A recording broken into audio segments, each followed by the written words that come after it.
How's it going, everybody? LunarLemon here, back with part 4 out of 6 of my GD level commentary series. In this part, we will be going over 9 levels again.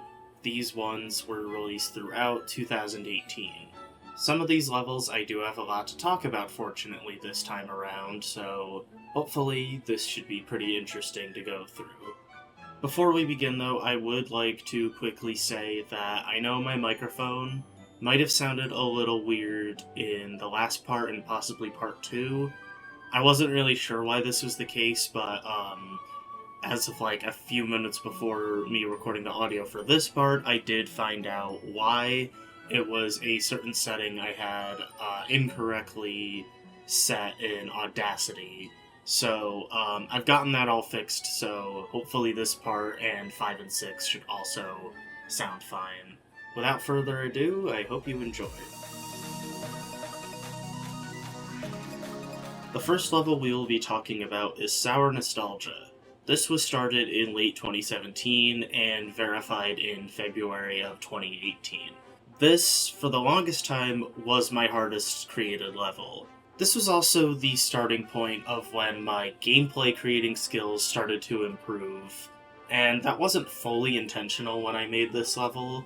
This level is called Sour Nostalgia because the song is called Sour Cream, and I wanted to have like the older blocks, like the 1.0 blocks used as the style, but really that's just in terms of visuals. So basically there really isn't any decoration, but it still has whatever gameplay elements that I felt were appropriate. And that does include saws, even though those weren't in the game until 1.4. But yeah, like I said, this was the hardest level I had made at the time, and it was originally closer to hard demon difficulty, but I nerfed it a bunch. I'm not really sure why I nerfed it to the degree I did, but it's more like medium demon difficulty now. Frankly, I don't really believe that this was combated in difficulty for my creations until I released Risers 5. In terms of the gameplay, whether or not I still like it, it's a pretty mixed bag. Firstly, this level was actually supposed to be way longer, and was supposed to use the second drop of the song and everything, but once I got to the part where the level ends, I figured that was probably a more appropriate spot to end. But I'm still glad it came out as an XL level, because that kind of just became a staple for this series. This did end up becoming a series, but I'll talk more about the specifics of that later. I feel like this level has that issue that I mentioned in a previous part, where the coin routes are heavily more focused on compared to the main routes. Like, you can see the coin routes clear as day, and I mean, calling them coin routes is a little weird because there's only one coin in the level, but you have to collect like these 4 heart collectibles to get to them. But in terms of like the actual gameplay, I'm gonna just go in order here. The first cube is, it's pretty standard. I don't really have much to say about it. Same with the robot part that it goes into, another pretty standard thing.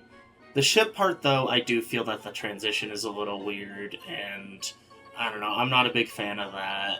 The UFO part after that, I feel like just seemed better in my head, especially once you get to like those moving blocks towards the end of it.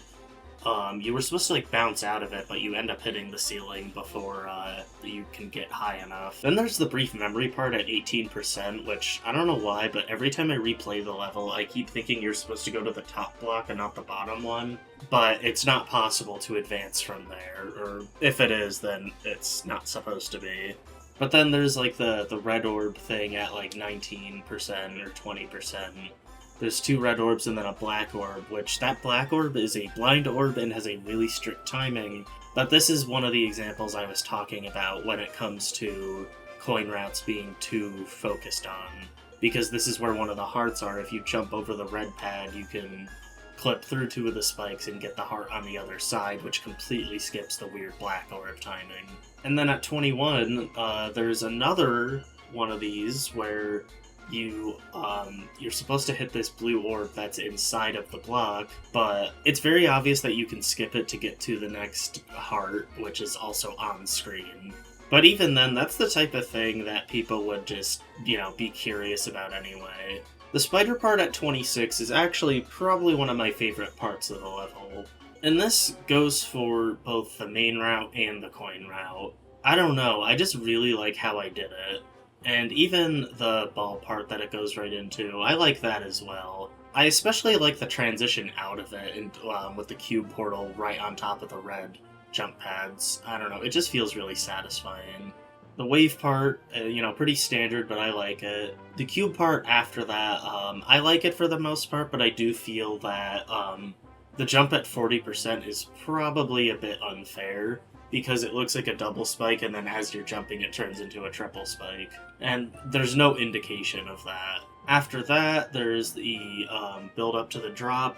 The ball part is mostly fine, but then if you switch gravity at the end of it, you can get the fourth heart. Also, I totally forgot about this until I started editing this part, but the background of the ball part used to be black instead of gray. But I realized it was impossible to see anything because the saws were also black.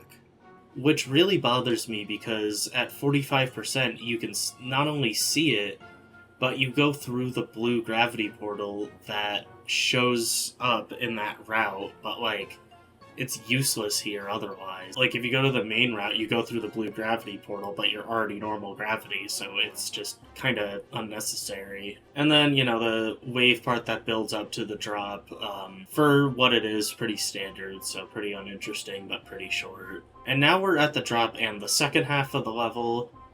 Mini wave is pretty standard, ship part is kind of weird, and then this ball part. This ball part feels really awkward because this was probably the most nerfed part of the level. And this was before I kind of went overboard with the nerfs. This part, it used to be really bad. The weird orb timings in the gravity portals used to be way worse, but my friends suggested that I change it because it just looked really unfun. So I did end up changing that. Then we get to the rotating structure at 62%, which is actually bugged. And as a result, you have to time it really strangely. You used to be able to get onto the center block easier. And I mean, honestly, I probably should update the level to try and fix it, or I could just change how that structure behaves as a whole. But it's just a really weird thing that's there. But other than that, any physics changes don't really make any difference with this level, fortunately. 64% wave is pretty standard. Cube part after that is honestly just, it's okay. And then there's this, intermission part, ship, UFO. It's just a part. And then the last fast-paced part, I don't know, I feel like this is another part that was better in my head. There's a blind jump at 81, 82. And I guess it technically isn't blind, but the spikes are barely on screen, and it's, I don't know, the timing just seems a little unfair. But, the rest of that cube part is fine. The ship part, I don't know, feels, I feel like the intensity of it works really well. Then the, 94% ship is really weird because there's a bunch of changes all at once, and then there's just some jumps, and then the level's over. And yeah, looking back at this level is actually a lot more solid than I remembered.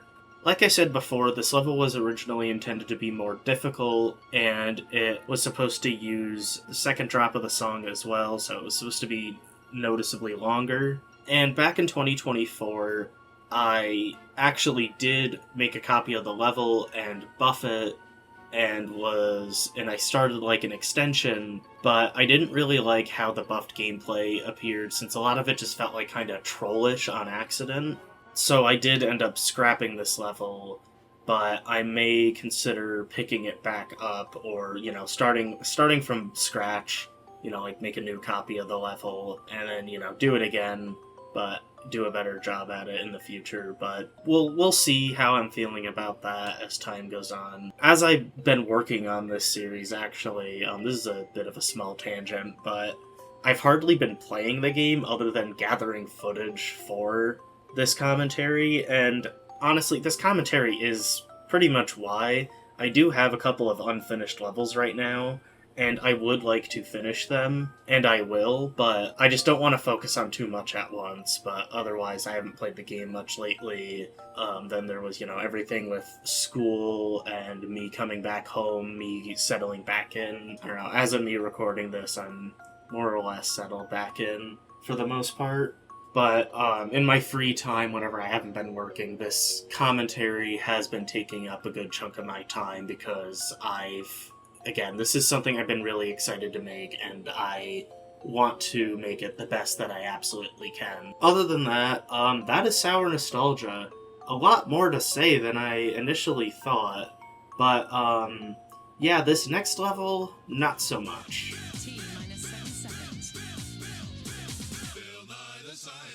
The next level we will be talking about is Bill Nye Circles.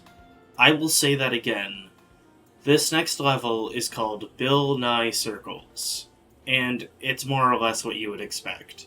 It is a 9 circles level with the Bill Nye intro as the music.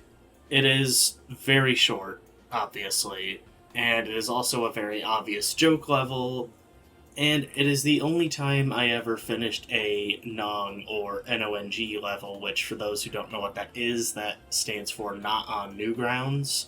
When this level was made, there was no audio library, so you had to go into the app data files and just add a file, just associate it with an ID, and yeah. This level is... I really wouldn't have talked about it if I didn't include it in the compilation I released in April. I don't really know why I included it, because there's not a whole lot to say other than the fact that the gameplay is pretty bad, and the 9 circles effect is done incorrectly because the colors change instantly instead of, have a quick fade. It's also really empty, and there is actually one thing I forgot to do. Since this does follow the cube, ship, ball, cube wave format that most 9 circles levels use, I skipped the second cube, after the ball, and then didn't add a cube part at the end where most 9 circles would do both of those things. This level doesn't do either of those things, but kind of follows that structure otherwise. But yeah, there's no decoration. The block design at the beginning just is terrible. And I mean, overall, if I really wanted to try with this level, I could have done more with it. One thing I will say is that there is hidden text at the end. If you die on one of the top spikes that appears at the end, there is this long piece of text that I can definitely tell was, accurate to the shit I would say in 2018. And it reads, "Dude, what the hell? You are so gay. How dare you actually die there? Who put you on this planet? A moron, that is who. You are a worthless piece of poop, so go away." And, I can tell half of this is, ironic. I'm not really sure how to feel about the fact that I used gay as an insult. But, yeah, other than that, there's not really much else to say about this level. Or, much at all for that matter.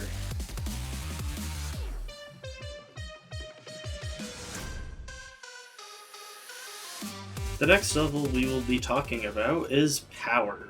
This is another one of my easier levels, and it was made in a span of 13 hours. And I don't mean that, consecutively. I started it at about 2 in the morning, eventually went to sleep, and then finished it by 3 p.m. And, I mean, it used to be pretty buggy in some regards, so that plus the large amount of copy-paste make it pretty clear. In all honesty, there's not a whole lot to say about this level. However, there used to be a pretty notable bug. At 44%, there is a wave portal, and there's also a normal speed portal in there since at that point you're at half speed. And sometimes the wave portal would work without the speed portal working, I'm assuming due to hitboxes. And if you didn't, jump into the portal or just, immediately hold up or something, you would end up in the wave part at half speed, which technically makes it easier. However, it also causes the level to become desynced and makes 60% impossible. since there is a jump at 60% that is just straight up impossible at half speed. This was fixed in 2.2. I made it so that there's another speed portal within the speed portal that, has a larger hitbox and you basically can't avoid. So you can't do that part at half speed anymore. But yeah, other than that, 71% onward is like all copy-paste, gameplay and deco-wise. Some parts of this level used to be pretty laggy as well, including the ending due to the large amount of glow, as well as the UFO part after that aforementioned wave part with all the chains. But yeah, that's kind of it for power.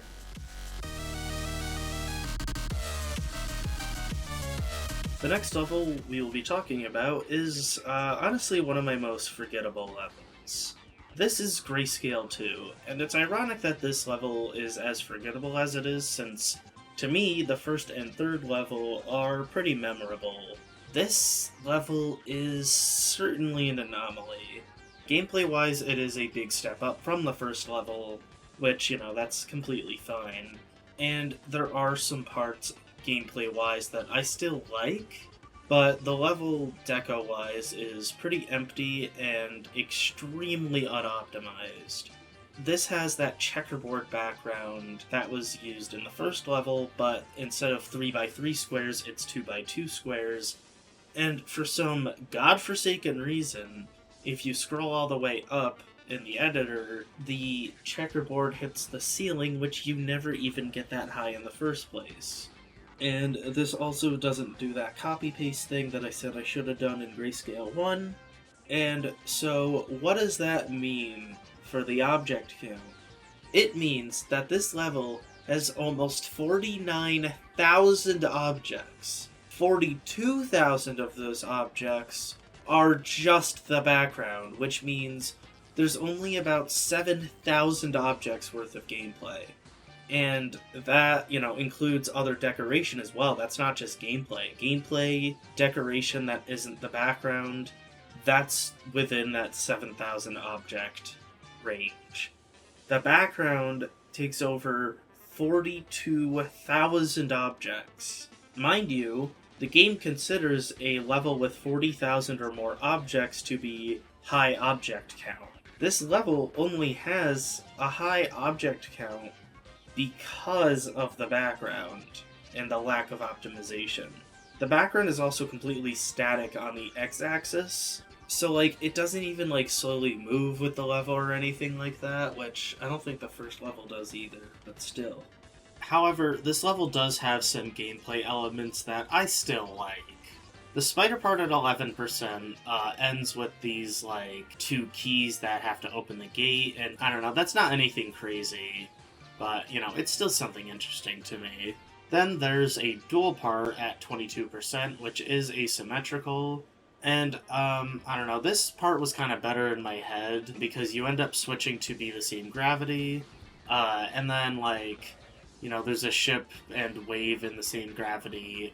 And I don't know, it's kind of awkward the way I implemented it. So it absolutely could have been done better, but I think I just, I had the right idea there. The 33% ball part I also like, mostly due to how it syncs. Also, I am a total hypocrite for putting a black orb at 39% in the ship part. I probably should have just made it bigger or something. 60%, that ship part is extremely lazy, and you can just look at it and, I don't have to explain that. Then there's a really awkward timing at 77, due to where I placed the size portal. If you time it too soon, it's a problem. The 81% dash orb also has a really weird timing. And then at the very end, if you switch gravity before the cube portal right at the end, there's invisible spikes and hidden text that says, yeah, you didn't think that one through. And then you end up dying at the tail end of the level, where otherwise there would be nothing left to do. I don't know why this was a thing I did. I could have just put a gravity portal there. This, I don't know, this could have been done with obliteration, like I said, and it could have absolutely been done here too. And I didn't do it. Overall, a pretty bland, uninteresting, and, it's just not a great level. The next level we'll be talking about is Bitter Nostalgia, which is the first sequel to Sour Nostalgia, hence, having a type of flavor in the title. It is noticeably easier than the first level, still being like lower medium Demon End though. However, it is also noticeably longer than Sour Nostalgia. And honestly, looking back, I still like a lot of the gameplay in this level. It has a lot of darker colors early on. There's a brief memory part at 6%, pretty standard wave part with a puke background for whatever reason. And I mean, honestly, anything before 17% is just pretty standard. Even then, the wave part at that part is pretty standard despite the speed picking up. And I guess that's something I like about this level. I noticed that, the further you go, the more intense it gets due to, the speed and, I don't know, gameplay just becomes a bit more interesting as you go on. It almost seems kind of boring early on, but I don't know. It gets pretty interesting once you get to 31%. And I would call myself a hypocrite for the orbs at 21%, but hey, you're not supposed to hit those orbs, so don't do it. The first coin is at 27%. If you switch gravity at the end of that ball part, those spikes disappear, which, not much of an indication other than the jump pad being visible. I also almost completely forgot to mention that the rotating block structure at 26% for some reason used to be bugged on 120Hz. I didn't really have problems with it on 144, but for some reason, on 120Hz, a lot of moving structures were pretty broken, at least for me, and sometimes you would just clip through that second block, and after landing on it, you would just fall right through afterwards and die, and it was completely random, and I never really understood the bugs like that, but to my understanding, those bugs don't happen in the game anymore. Then at 31%, speed goes to triple. The ship part is pretty standard, but I still feel is pretty interesting. That memory part uses the same exact memory structure as Sonic Blaster, which was a complete coincidence. Though even if you went to the top part in that last one, I think you wouldn't be able to get to the yellow orb. And, I don't know, the next part's pretty standard. 49% has a weird coin. The Q part after that is, I don't know, it's kind of standard. It feels fun to play, but it just doesn't look interesting. Things get a bit weird starting at 64 though, because there's that block of yellow orbs inside a bunch of those invisible fading blocks, which, honestly, those just look really out of place. I don't know why I included those in this level, especially, to that extent. Every now and then is one thing, but that's too many. And then at 66, there's a coin route, which is under the main part of the level, and it has even more of those. But you have to go under the block at 66, and you end up skipping the size portal, which doesn't make that much of a difference. Then there's a 4x speed asymmetrical cube duel, which is really awkward. It's not the worst thing ever, but the beginning of it's just really awkward. There's a dash orb at 76 in a ship part. I know I'm kind of a hypocrite, but I kind of like the way I did it. The timing is kind of awkward. And then, the black background spider part, I actually kind of like. I especially like at 82 when you're actually supposed to hit the top of that one block instead of going in between two. Especially since, before that was what you were supposed to do instead. Also, this isn't really about the level itself, but in the compilation, at 85, there is a cut in the level, and I actually am really proud of how that specific cut turned out. It's harder to spot when the background's black, of course, but I feel that this cut in particular was really smooth. And, you can, if you look at it frame by frame, you do see, the spider trail teleport thing shift over a couple pixels. But, other than that, it's pretty hard to spot. Then there's the slow ship part at the end. The block's at 94. I don't know why, I made it so that they're just, one block and then, I don't know, they're not pillars. You can't go around them, though, because there are invisible things that will kill you. I also distinctly remember dying at 91 on stream when verifying the level, and this level was also verified on stream. And that stream in question is where the ramen comment on the level came from, because there's a ramen story associated with the level.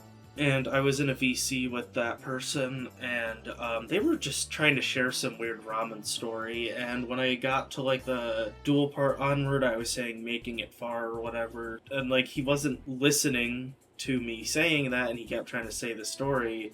And then I said I beat the level, and I think he was watching the stream in the background. And like after I beat the level, had my reaction, he tried continuing. And then he stopped himself after a few seconds. He was like, "Oh, you beat it." I'm like, "Yeah, that's why I kept saying making it far." And he like, I don't know. Then he went to the comments and just said that, you know, the thing about his ramen story. The next level we'll be talking about is Energy, which, fun fact, this is a sequel to Power. And for some odd reason, a lot of people don't know that. I thought having the weird-looking bolt in the background, just like how Power has that power symbol in the background during the level, would make it pretty clear. But I can see the confusion considering the different color scheme. There was also a third installment planned that was going to be purple, and it was going to be called Infinity, but it never really went anywhere. Anyway, when this level came out, it was my new best work, and that was a relatively unanimous agreement. It was not without its criticisms, though. It was criticized for being underdecorated, and it was criticized for being overdecorated. I hope you can see the problem there. If that doesn't, scream mixed messages, I don't know what does. Also, this beginning part has a lot of really fine details that I totally forgot about. Like the electric box that says high voltage warning. If you look really closely right at the beginning, there's a few bolts that spew out of it. It's very brief though. Then there's the sign with the smiley face, which just rotates, and when it's done rotating, it's actually a frown. If you look at it like frame by frame, you can actually see it fade. But that's just like, you can only really see the mouth fade. You can't really see the eyes change because they don't. Then, like, the hand thing that's at 2% is actually kind of experimental. This is actually something that I've been wanting to do more, where with like a double hinge rotate thing. Also, the hand itself is really tiny, but I like the double hinge thing that I did on the arm. But I feel like this beginning part of the level might be where the over-decoration criticisms come from. Also, there's a mirror portal at 8%, which my friend Peyton said I'm a Nazi for doing. Or, no, he didn't say that. He said I'm worse than a Nazi. Wow, I'm really playing with fire. And also, because of the mirror portal, the logo that appears right before the drop is actually backwards if you look in the editor. But I feel like that is kind of to be expected. Also, I didn't notice before, but sometimes when you are in mirrored parts of the level, the top of the bolt background is broken for some reason. I don't remember if that was the case back then, but certainly is nowadays. I really like the ship part that's like at the drop. This waterfall that I added in the background ended up becoming a reused concept in some of my levels later on, including Fury, Risers 5, and Grayscale 3. And it's one of my favorite things to make. I'm really glad I ended up, reusing it a few times. I do have one small issue with it, though. Why the fuck is it in this level? Like, it does fit with, like, the blueness, but it's, like, thematically so out of place. I don't really understand, but hey, I mean, it's still cool, though. I still like it. I kept it there because it looked cool, not because it fit. Also, there's a dual part at 34, and it does start out mostly symmetrical, and I only say mostly because the block at 36, there's a block with, one of the cubes, but then the other one has an orb, which almost seems kind of redundant or, like, contradictory. I don't really understand why I did it like that. Most of the parts after that are pretty standard. There's more blue liquid that appears at 75. I don't even know what it is this time, because that is not water.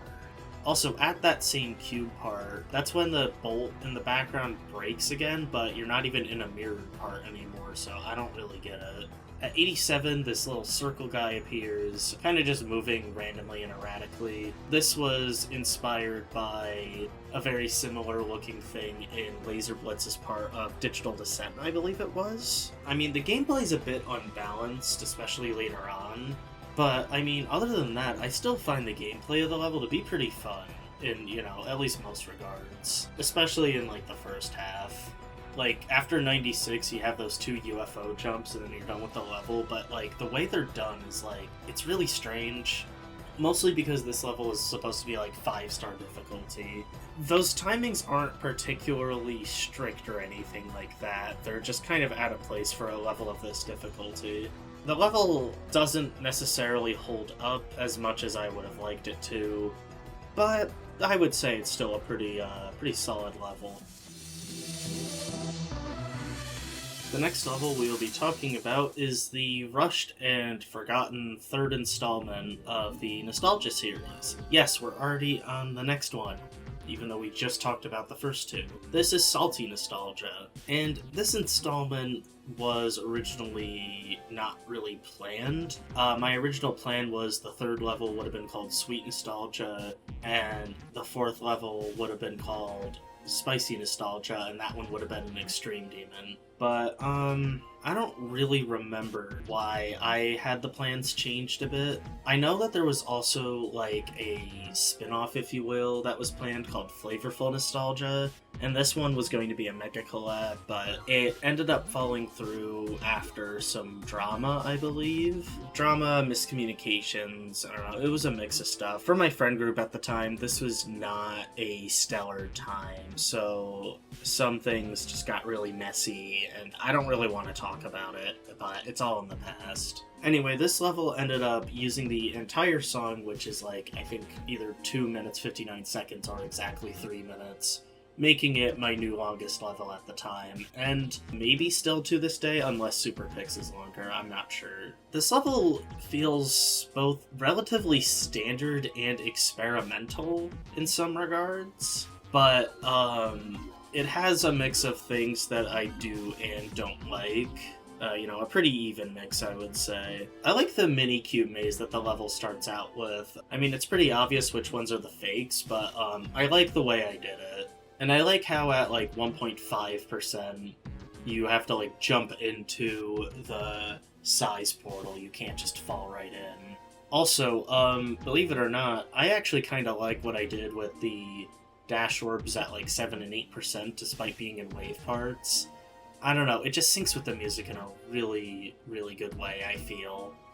We've got some pretty standard stuff for a while, but you'll notice around 20 or 21% that there's a lot of these like smushed 4-spike jumps. This was pretty substantial proof of the level having a ton of nerfs.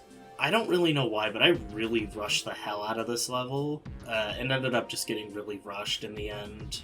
Also, I really like the invisible transitions that I did at 22 and 27%. Even though, the one at 27 doesn't really have any gameplay, but I don't know why, but it's so satisfying, the 22% one, despite how easy it is. I don't know, just the way I implemented it, I still love what I did there. Also, at 26, there's a funky pink orb timing, which is kind of surprising coming from me. At 34%, this ball part was kind of supposed to be like a maze, but it made more sense in my head. But then you end up at the drop, which right off the bat, at 37, there's like these moving spike pillars right when you get to the ship part, and I like how I did that. The dash orb in the ship part at 39, I also really like how I did that. I don't know, when it comes to syncing things up, I clearly have a really sweet spot for that kind of stuff. And then it like transitions into this wave part, which like is very brief, but I don't know, I really like the way I did that too. But then after that, you end up in this strange cube part. part. At like the moving blocks at 44, as well as right after that, there's like a random normal size portal that's like facing downward. When you're in the normal route, that's like, it's probably really distracting to see those things, but those are part of the coin route. And honestly, I like the coin route. I like what I did for the coin route at that part. I like how the coin also like moves. I do think the way I had it move was kind of weird, how it only really moves if you're in the coin route. I think I had a reason for that. I mean, I just, I needed to make sure it wasn't possible to get the coin if you didn't go in the coin route. Because then it would just, defeat the entire purpose. But yeah, to get to the coin route, you just have to jump at 41, and you'll end up falling sooner than anticipated. There's like an intermission part at 54, which was supposed to be a maze, but yeah, the way it was done makes it pretty obvious how it works.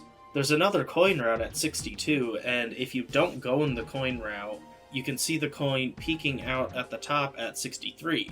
And I really like that I did that. Maybe it wasn't the best thing to do in an XL level, but I don't know, it's a neat concept that I did, at least in my opinion. I really like that wave part as a whole, but one weird thing I don't remember whatsoever until I was looking at the editor for this level when working on this series is if you go in the coin route, when you go back to the main route, it actually very subtly changes. Like, all that really happens is some things get flipped around at 63, and I think it's because it just makes it easier to go back into. Because otherwise it would just feel kind of sudden. At 70%, there's like these jumbled orbs, which just look kind of weird. 73 is another coin, and I think this one was also kind of better in my head. If you, switch the spider to the path with the ball, they'll be on the same side, and it is possible, and if you do that, then the coin appears. Also, the slope at 73 is kind of funky, I don't know why. At 76, there's a ship part that says collect 3 keys to open the gate, and the keys are all super easy, and it almost just feels kind of pointless. But if I remember correctly, there were originally supposed to be 4 keys. They were supposed to be more difficult, and there was supposed to be a coin if you got all 4 keys. Either that, or if you get all 3 keys, you would get a coin. I think this was scrapped because I didn't realize I already had 3 coins in the level up to that point. Either that, or I just didn't like the way I did it. Frankly, I just don't remember. Something that was also kind of fun to do is at 82, there's a teleport portal that brings you into a part where you're trapped and you would just die afterwards. But when you playtest in the editor, what used to happen is when you ended up in that slope area, you would actually get stuck. This would never happen in, when actually playing the level, but otherwise this bug was fixed in 2.2, so this no longer happens. And, I mean, it never affected anything, in terms of actually playing the level. Though I do kind of wonder if that would happen if you play the level with no clip, but probably not. But once you get to 84, the rest of the level feels pretty lazy. I think I just needed to finish the level off so that it, ends with the song, since I knew this was the end of the song. Also, there are blue portals at 92 that do absolutely nothing. I thought maybe it was possible to switch gravity right at the end, but because of that spike, it's not going to make a difference. But yeah, this was a strange level. Like I said, it has a lot of things I liked, it has a lot of things I didn't like. But these were probably some of my best coins that I've ever done, so, that's an upside for sure. But yeah, that is Salty Nostalgia. The next level we will be talking about is Scissor Snip, which is one of my most object-heavy levels, which is pretty easy to tell. It also has over 400 groups, which was an insane amount for me at the time, and it has just over 40,000 objects, which means this is barely considered a high object count level. Anyway, reception to this level was fairly mixed, and I can understand why. I did consider it my best work at the time due to the visuals, but that wasn't a very agreed upon opinion, and nowadays I can see why. But it was the idea of the level that I liked the most. Having a boss fight against a pair of scissors just seemed interesting to me. And this level was mostly actually made on a family vacation. Yeah, I don't really know why I made so much of the level when I wasn't even home, but I know it wasn't entirely made there, I remember that much. Also, there's a coin route at 3% that has absolutely zero indicators. Yeah, I don't really know what's up with that. Generally, this beginning is just kind of awkward. Even like the black screen thing that appears at the wave part just appears in the awkward way. Even the transition into the robot has like a very sudden jump at like 11%, which is just like half of a scissor blade that just comes out of nowhere and tries to attack you. Again, zero indicators. I did something similar in Asriel Dreamer back in 2.0, but that at least had indicators.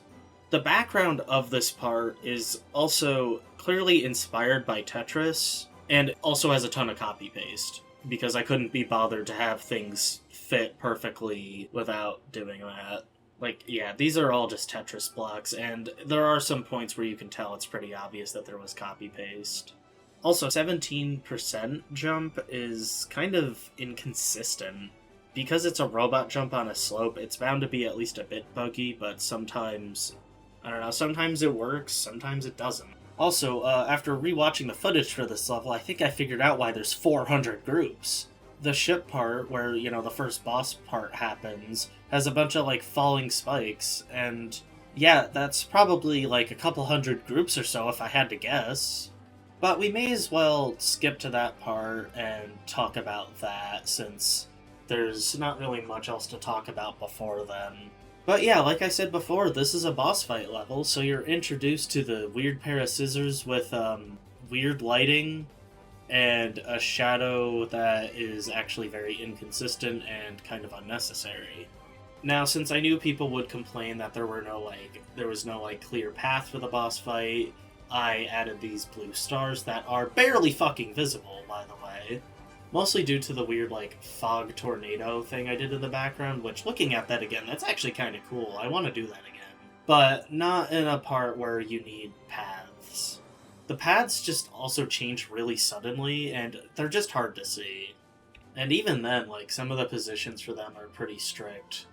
Also, looking at the coin at 38%, why is there just a monster there who just attacks you with a fireball? I don't know, I feel like that's the least of my concerns, but it is still interesting that this is a boss fight where the scissors hardly do anything. The scissors do try to cut you, which was the idea I had going, but then at 36 it shoots something at you, some weird gray spike thing, which is actually kind of hard to notice, I feel. And then that gray spike thing appears again at 40 and then attacks the scissors back. I don't really understand what that even is. That's like fighting metal with metal makes no sense. Also, there's a weird blade that appears at 43, which I kind of forgot was there. I don't even know what that is. But since you don't really attack the boss, and I didn't want to have it just disappear like the boss in Pix does, I had to do something. So I added a very awkward green thing you're supposed to click at 50%. A bunch of these weird gray things fall from the sky, and after multiple seconds, that's when the scissors disappear. They don't fall or collapse or anything. They just disappear. And, I mean, if you could do that, then, what was the point of that other spike thing coming back? Then you enter, the intermission part. This part used to lag the hell out of my computer. Probably because, the animated lines in the background that are kind of hard to notice since those are, really tiny. I don't know, I liked that. I'm not sure how to feel about it nowadays. I like some of the gameplay at this part, but it definitely is a bit awkward. There's also a swing copter part at 66, which is not really something I've done before. And it also used to be really buggy, which is why that gameplay is a little weird. And when 2.2 came out, the transition into it was actually broken, so I did have to fix it. All I had to do was remove a singular spike, and that fixed it. At 74, you fall into a wave part at 4 times speed with a pair of shears with no shadow, unlike the scissors. I guess, why have a weird shadow when you could have no shadow? But I guess having shears, instead of scissors is kind of interesting.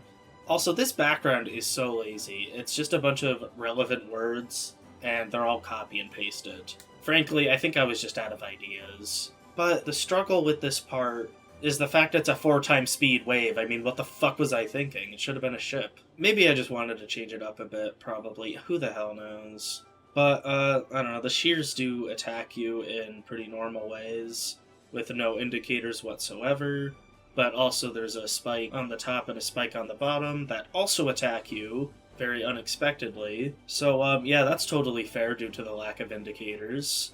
And then, at 83, you become mini, and there's text appearing that says spam, but, like, spamming at those kinds of parts doesn't always work.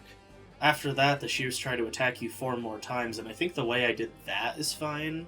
Especially since, like, it kind of just switches from up and down, except for the last one where it doesn't go all the way up. It only goes, like, right below the middle point. That way, you know, when you're at the top, you're just kind of in a tighter space. But then after that, the spikes on top and bottom just, like, close in, and kind of unfairly. But you'll also notice at this part that the shears start to get discolored and rusty and collapse really awkwardly.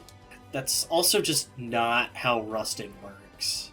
I don't know, for a boss fight level, this is just a really strange one. Looking back at this level, I think I liked it so much at the time due to a lot of the finer details and effects I did. Saying effects, though, is pretty generous, since really the only thing I'd consider much of an effect in this level would be the fog that appears in the background of the first boss. Now, back after I released part 1, Tyson commented on the video saying that when I start talking about my later levels, he'd probably talking about more so my 2.2 levels, that I should go more in depth with how I made certain effects. And I honestly think this is a great idea, and I think this is actually a good one where I can actually talk about it. Now, do forgive me, as some of these I actually, didn't really remember, but since this is one where it's not necessarily the most straightforward, I figured why not. Basically, these are like glow objects that are all in different lines, and there are move triggers that have them move in one direction, and then like slowly back in the other direction, but they also like collide with ones on like the opposite side, which are basically moving in the opposite way, but each line is, moving one after another, and, this ends up looping and creates almost like a tornado type of thing. Honestly, looking back, I do still feel like this is pretty cool, especially since, these are all the same color, but, one of the sides is more translucent than the other, which I think is fine. Also at this part, there's a bunch of these large squares rotating. These create a harder to see effect, but that's a pretty basic effect I did. I also completely forgot to mention earlier with this part, if you don't touch the green thing that causes those gray things to appear, there's a wall that appears that kills you, and it just says scissors beats paper, but like I don't know what paper it's talking about, but if you touch the green thing, that wall disappears. Other than that, yeah, that is Scissor Snip.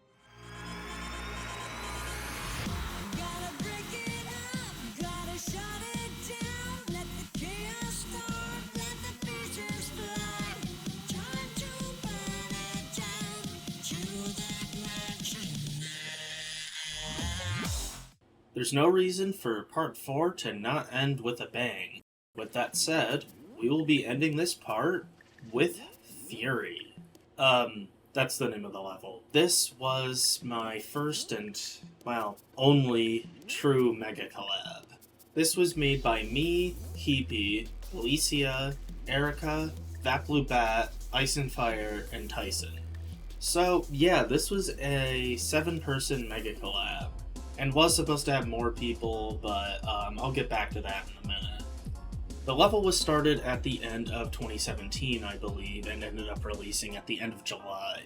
This level ended up getting a ton of downloads and likes right after it was released, probably, Magic Tab stuff. This level honestly did kind of have, development hell, and was nearly canceled a couple times, but eventually I decided to keep it around, and it did end up getting finished. A sequel was planned called Rage, but it was canceled due to ongoing drama, and I think just a general lack of creators interested. Now, this level ended up having a legacy of being one of my most known levels, not just because of the download count, but because it is full of Easter eggs. And I'm going to talk about those later since there are so many of them, and they're honestly one of the most interesting things about this level. Right off the bat, we have the first part of the level, which, so most of the parts of the level were made by me. This was one of those parts. This part was actually remade like twice, and was supposed to be remade again by Erica, and she was just taking a while, and I ended up giving her like a due date, which eventually I gave her an extension, and then she got grounded and wanted another extension, but I refused because I just wanted to get the level done and whatnot. This part is not very good. I knew that at the time, but it used to be worse. It used to be like shit brown for some reason.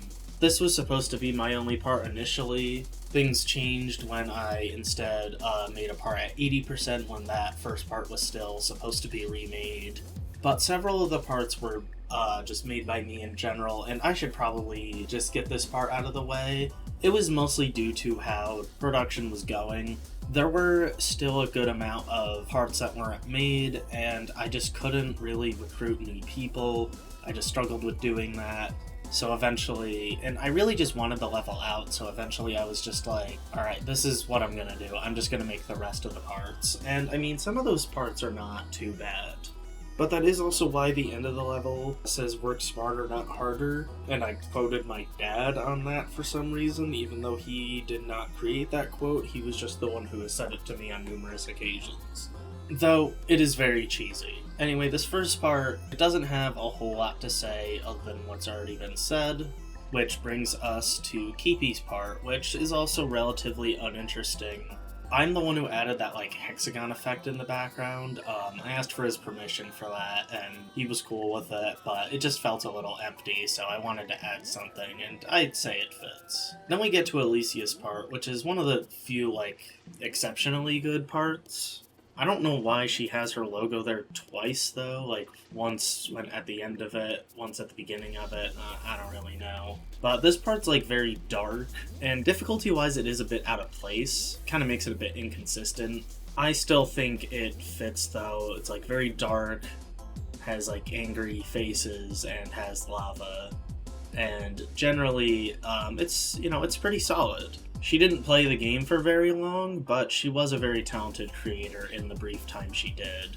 Though I didn't notice for the longest time, there's, towards the end of it, there's a few, like, lines that are not associated with any plots. Like, some of the structures towards the end of her part look a little incomplete. That brings us to the drop, which has Erica's part, which was kind of decorated by me, but I don't really remember what I added. But she made the gameplay, I made the deco. And, I mean, it's kind of a whatever part. Probably one of the least interesting parts of the level. Then we enter Ice and Fire's part. Wonder whatever happened to this guy, honestly. But his part, relatively standard as well. Gameplay-wise, though, I mean, it's pretty interesting. It's pretty nice. Pretty enjoyable, I would say. But it's mostly just pretty standard. Now, a lot of the white should have had, like, lower opacity. I feel like that's really the big one on this part. That should have been a big change. After that, we enter this, like, lava part. This part was also made by me, and I kind of like this part. And it also does use that waterfall effect that I used in Energy, but this time it's been repurposed to be lava.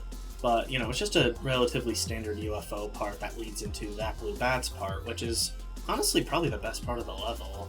You have, like, this bell that appears and just, like, really entertaining gameplay, really fun gameplay there. This is another person that I don't really know what happened to. He was in my community, when this level was being made, and, like, I don't know. I don't know whatever happened to him. He never really came back. But, I wonder what he's up to nowadays, but this part is kind of like factory themed. There's like gears in the background, it's very gray and brown, and it just works really well. There's a lot of saws, there's like a monster face. And I also believe that the bell that appears is not just there because of the music, but also it looks like the way it does, it's supposed to be based on Bell from Battle for Dream Island. her, the way she's designed and whatnot. I'm pretty confident on this, not just because of the design. I don't think that's a coincidence. There is something else related to Easter eggs that I'll talk about later that kind of just, proves my point. Tyson always alleges that this part has also caused his part to become off-sync, which, every time I've replayed it, it doesn't seem off-sync to me. It might be from a start position, but I'm not sure. Before Tyson's part, though, there's another part made by me, which is not very interesting. There's just some jumps, and then a weird ship part, more jumps. And then Tyson's part, which is very green, it has a bit of gray. He was really proud of, the pinwheels he made, but a lot of people at the time were telling him that they were, used in a million levels prior, but, honestly, I don't really care about that. I like them too. I like the pinwheels too. I like the way they were implemented here. And the gameplay of his part is really solid as well. Despite, it being relatively orb heavy, but, I think it's still fine. After that is my original part, the part that was only, not supposed to be my only part. And, it's kind of uninteresting, honestly. I do that, pillar moving thing that I did in Metal Pounder, except the movement's, a little different. I think it looks better here than it did in Metal Pounder. Also, at the end of this part, there's an arrow that, rotates. And I don't know why it rotates down and then up, probably just to trick you, but I do feel like that is a little stupid. The last part that's, after that was also made by me. It's just a pretty basic wave part followed by some jumps, and then the logo. The logo is really big, and it's not incredible, but this was actually the first thing made for the level. Despite that, early on, Erica tried to make a logo for the level after I already told her there was one, and I refused to use it, and she got mad because it consisted of over 4,000 objects. Which, in retrospect, is not a good thing. But yeah, that's Fury. But we're not done here. Because this level, one of its most iconic things is the Easter eggs it has. This level has a ton of Easter eggs that are pretty interesting to find. A pretty predictable one is if you die at the triple spike at 10%, there's text appearing that says Michigan was here. The next Easter egg is if you jump at 35%, there's text that appears that says you activated an Easter egg, which I think kind of defeats the purpose of an Easter egg. But yeah, you jump and there's a yellow orb and that appears, which causes the text at 59% to change, where it normally says take a break, but now it says bake a cake. This one feels a little forced, in my opinion. That one was added by me, though, so... At 41, at the end of Ice and Fire's part, there's another death-related one where the text that appears that says to the ground, the word to changes to oof when you die, which I guess, that's fine. Next, there's another Easter egg at that Blue Bats part where there's a button at 51%, and if you touch it, it just says a button. And what happens next is when his logo appears, instead of saying blue, it says gay. Another death Easter egg here as well at the ship part. His icon changes expression and just says really now. There's also a thumbs up that appears, and it turns into a thumbs down instead. The next Easter egg is right at the beginning of Tyson's part, where if you jump at a very specific spot, there's a key that appears that causes these two spikes to appear. And after you jump over those, once you get to 69%, there's text that appears that says 69 lol lol lol lol lol, because, 69 funny, haha. Activating this Easter egg also causes two other things to happen at the end of the level. For some reason, I made it, specifically to where you have to activate this one for these other two things to happen. At the end, there's a bunch of bee emojis on the creator names. I don't know why I thought that was still funny. People were kind of over that by that point. But also what appears is a touch-triggered move trigger. And to get to it, you have to hold, since you're actually a ship at that part, and it causes the R in the logo to move, and there's a second one that appears. So then it says furry instead of fury, and then there's text that appears that just says haha so funny. And I guess that's kind of it for the actual Easter eggs, but apparently there's also some hidden text that you can only see in the editor. At the end of Alicia's part, there's text that says Alicia was here.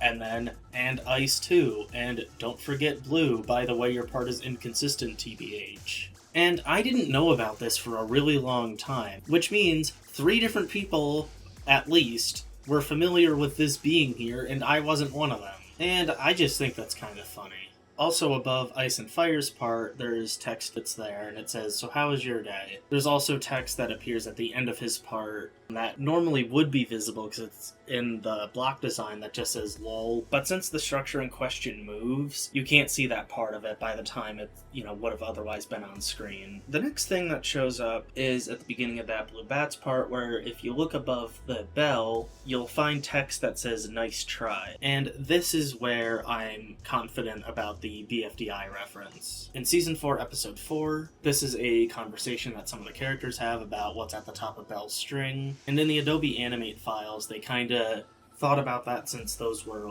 publicly accessible. And apparently if you just go above the string in the actual project, there's text that shows that just says "nice try." That was kind of just carried over to this. There's also another thing of text that appears in his part at the end that says, "If you read this, then you are gay." But that's basically it for the, invisible text. And with that said, that's basically it for Fury, which, as you can tell, has quite the legacy. So I'm glad to say that there's a lot to say about Fury. So we've reached the end of part 4. Thank you all so much for watching. I really hope you enjoyed this part. There was a lot to say about some of these levels, especially Fury, and I'm so glad to have finally gotten to those levels, but stay tuned because we still have 2 more parts to get through. Thank you for watching, and I will see you next time.